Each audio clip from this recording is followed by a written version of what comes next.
আমরা সবাই জানি কে ছিলেন ক্ষুদিরাম বসু। তা সত্ত্বেও তার স্মৃতিচারণা করতে ইচ্ছে করছে আজ। কারণ ক্ষুদিরাম বসু ছিলেন স্বাধীনতার লড়াইয়ে প্রথম ভারতীয় শহীদ।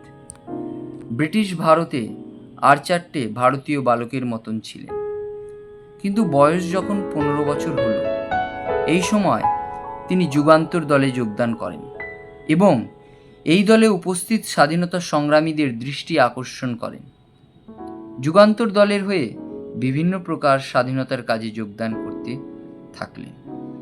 এইভাবে চলছিল এবং তিনি যুগান্তর দলের অন্যতম একজন বিশ্বস্ত বিপ্লবী রূপে নিজেকে তুলে ধরতে সক্ষম হন, যা তিনি চাইছিলেন। এই রকম সময় বাংলার উপর একটি চরম আঘাত এলো। এর নাম বঙ্গভঙ্গ।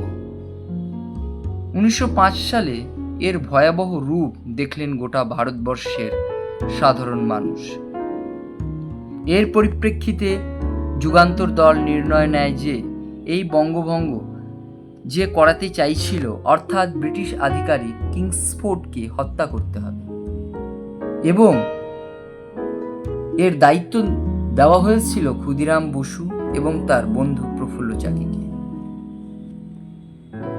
তারা যখন কিংসফোর্ডের গাড়ির উপর বোমা নিক্ষেপ করেন, তখন সেই গাড়িতে কিংসফোর্ড ছিলেন না, সেখানে ছিলেন 2জন ব্রিটিশ মহিলা। তারা বোমার আঘাতে মারা যান।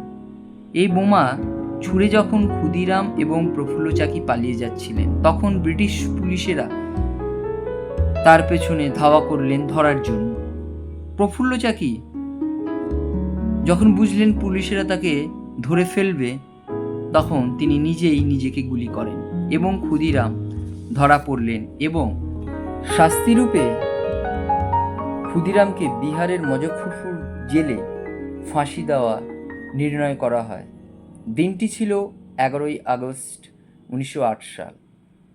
তখন তার বয়স হয়েছিল মাত্র 18 বছর 8 মাস 8 দিন।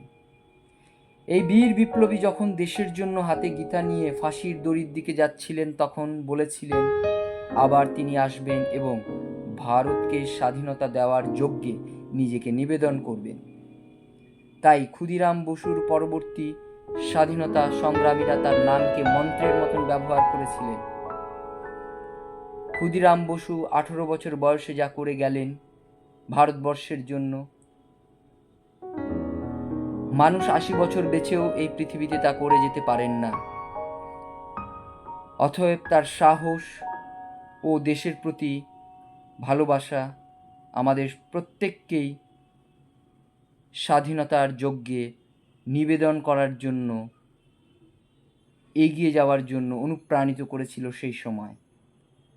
তাই ক্ষুদিরাম প্রত্যেক ভারতীয়র মনে অমর হয়ে আছে।